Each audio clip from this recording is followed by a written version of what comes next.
Чувствам се страхотно и фактът, че аз дарявам нова възможност на толкова много хора, ме прави изключително горд. И съм изключително горд от това, че аз съм дете на доктори и знам, че те също, ако бяха на мое място, щяха да го направят.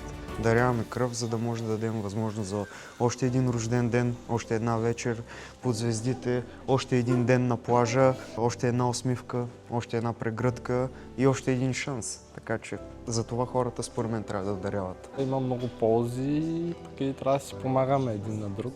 Просто е готино. Повече хора да даряват кръв за тези, които имат нужда. Добро нещо е да се направи реално погледнато.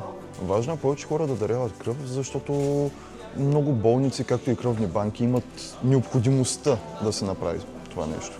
Повечето хора, които всъщност будат, са хора с години и години опит и вече не са усеща изобщо. Това е изключително важно. Важно е за всички, важно е за нас като общество. И тази кръв, която ние даряваме, е изключително ценна, понеже така спасяваме животи.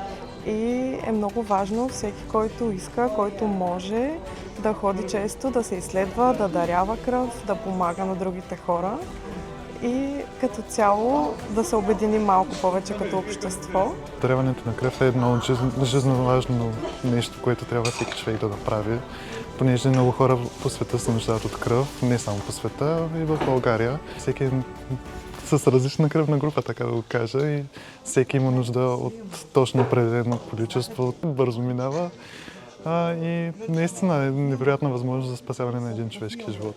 I think it's important just because a lot of people don't have the ability to synthesize a lot of the blood themselves, or they would have problems and need blood from others, and I think it's important for other people to try and help them.